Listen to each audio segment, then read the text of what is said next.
He's got 17 roaches, 6 mutas, And a changeling. and a changeling. But if you kill an army and don't lose yours, you're ahead, 100%. Okay? If you I do that quite a lot in DVT. I seem to be able to counterattack and DVP quite a lot. yeah, But it's just because I don't really understand how to combat these highly mobile forces like Mutalisks, for example. well, I struggle. the thing right now is he's only shown you a small amount of mutas, okay? Like, say even if you think it's like he's got 10 mutas, you've got 2 spores at your natural and a queen. You've got 2 spores at your main and a queen. And you've got, the ability to make hydralisks. So he's got 2 options if you attack right now. He can either attack you with his mutas, in which case, they're probably going to kill a few drones, maybe a queen, 2. That's about it, because you've got spores, queens, and the ability to make hydras. Or he can stay and fight, in which case, you don't need to worry about defense. So you're basically forcing him to counterattack you, in which he'll do little to no damage, because you've got, spores, you've got queens, you've got the ability to make hydras. So you shouldn't be afraid of, Mutalisk counterattacks right now, because you've got perfect ability to defend it. So you either force him to counterattack you and do little to no damage and lose the game, or you force him into a one-on-one fight, in which you'll win as well. So, now it's, completely win-win for you to attack. And the way you can kind of get into this habit of knowing is using, these little timings. For example, as +1 finished, you could have attacked and won. Let's have a look at another one that's coming up soon. Okay, you're getting this 3rd base. If this 3rd base is going down, attack. Yeah. Because what does an attack achieve? I heard Day 9 speak about this all the time. It allows you to protect an expansion. Yeah, exactly. It allows you to protect an expansion, also clears pathways, and it either forces him to fight you in a fight that he doesn't want to do, or it forces him to counterattack you in, something that's going to kill him. So just use these kind of little things, like +2 finishing, infestors coming out, something along those lines to attack. You need to be aggressive in these situations, or it's going to get to a point where he gets 20 broodlords or something silly like that, and there's just no way of fighting it after that. Okay, so let's hit play again in 3, 2, 1, go. So again, you've got so many units. So many units. It's a bit dumb. That's okay, don't worry about it. I see that a lot at kind of lower levels of players, never knowing when to attack. Both people are quite happy kind of sitting in their base doing nothing for the entire game. So you send an Overseer in... that Overseer seen a fuck ton of Banelings. Which means he's invested heavily in that kind of thing, and roaches with a decent split, or even if you land a fungal on those banelings, you're going to be laughing all day. I think I do that actually. Brilliant. Right. So you lose a lot of hydras there, and that kind of lost you the fight, and obviously you lost your infestors, so that's a bit unlucky. That's just something, that's a control issue, which, takes practice. So I'd say you're probably behind right now. I am, yeah. Yeah, you can kind of feel that in the play. I mean, you're getting +3 ranged upgrade, which is seriously good. So also, I keep fungaling him and keep fungaling him, and a few infested Terrans and hold. Yeah. So yeah, I mean, he attacks upper ramp into spine crawlers and loses everything. So cool, you're ahead again. Yeah. So I saw these bases at the bottom. Didn't realise how long they've been there. Yeah, been there for quite a while. Losing Overseer like an idiot. But in all fairness, I was too busy trying to focus on everything else. Yeah, that's fine.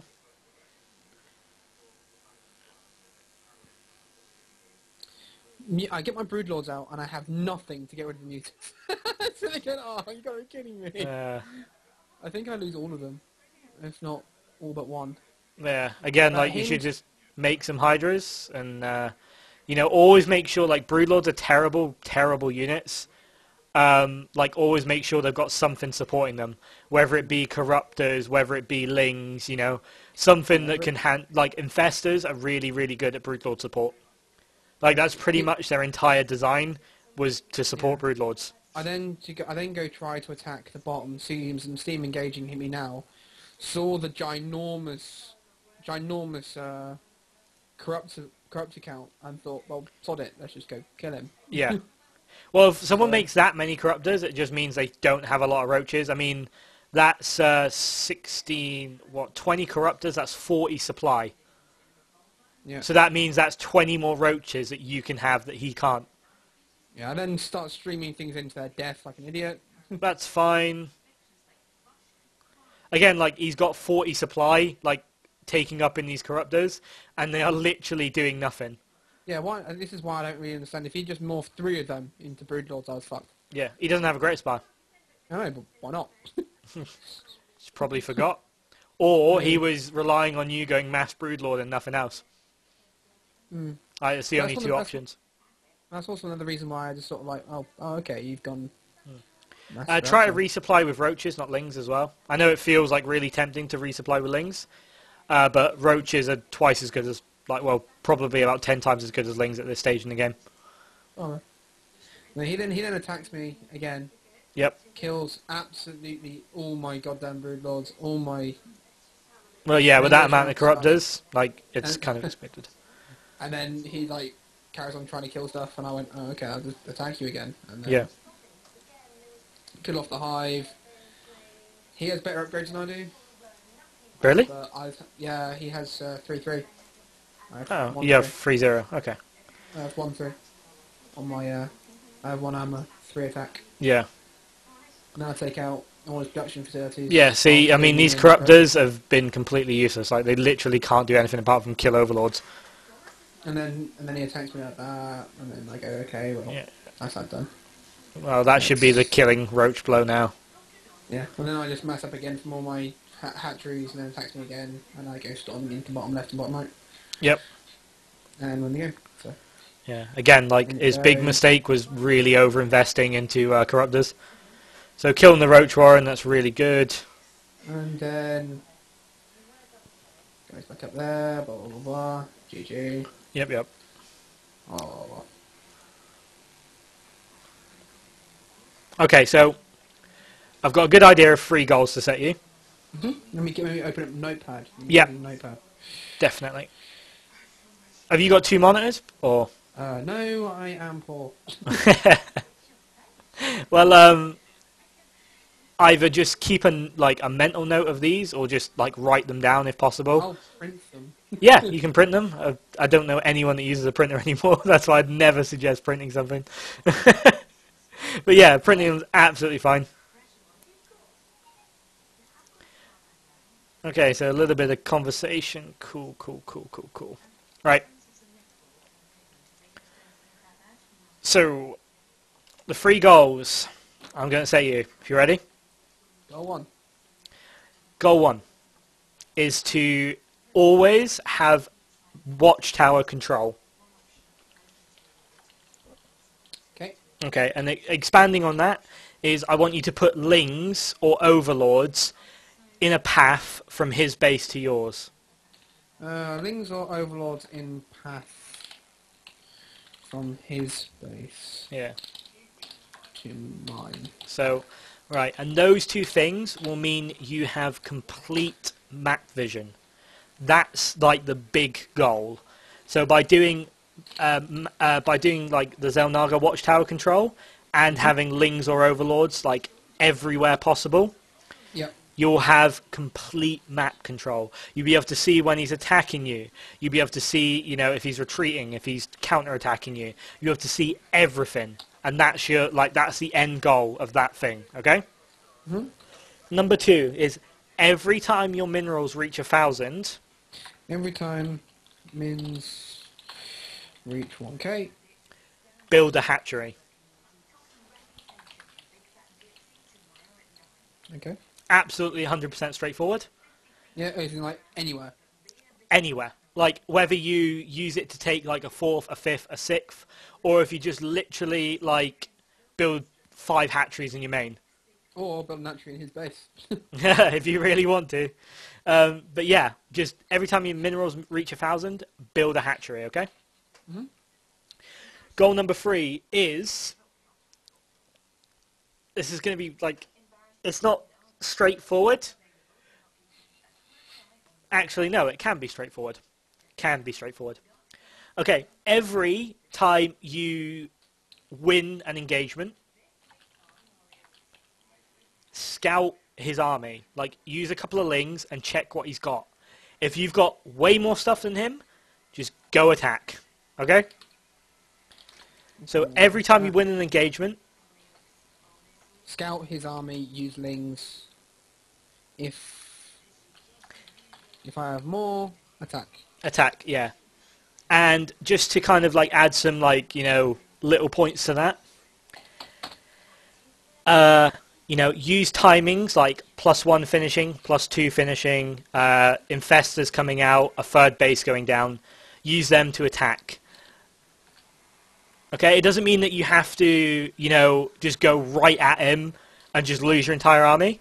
It just means that your army should be attacking his every time that one of these timings feels right. So, for example, you know, if you've gone for an early Evo chamber and your +2s finish like really quickly, then just go attack. Yeah. Okay? Okay.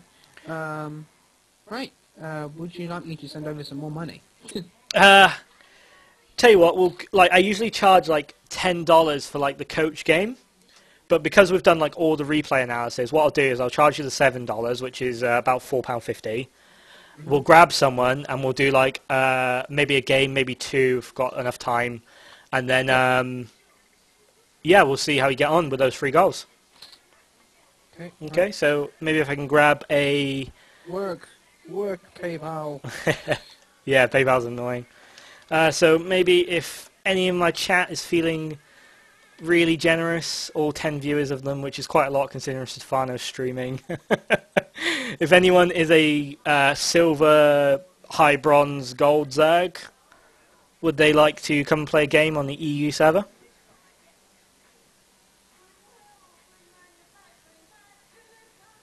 With the shittest man to man.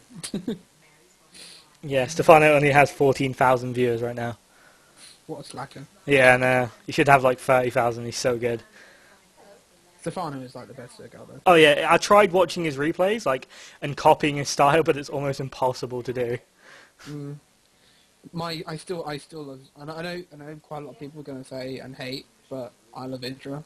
I think Idra's old style. I don't particularly like the bad manners, but I still think he is an absolutely brutal Zerg. Yeah, he's upset me a lot lately. I used to really like him, but he has upset me a lot lately. How come? Like leaving the game versus Puma and stuff like that. That was a bit dumb. Agreed. He did GG's way too quickly, for certain.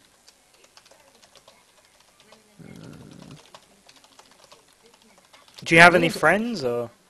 Do you have any friends? No. No, I'm completely alone. Not in my bracket, let's put it that way. I know quite a lot of Grandmaster, Master, Platinum players. Just asking Team Liquid, see if there's anyone about. I doubt it. I'll ask my chat once again. Any bronze, silver, gold Zergs? Please, please, please. Anyone? Anyone? Anyone? If you want, I don't care if I have to play something else.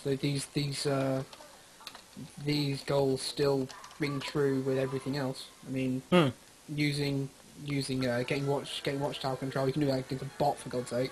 Yeah.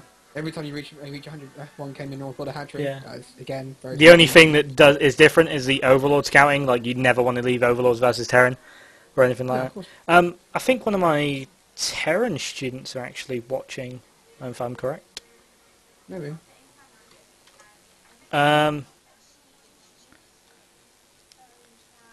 Maiden, do you fancy jumping on for a game?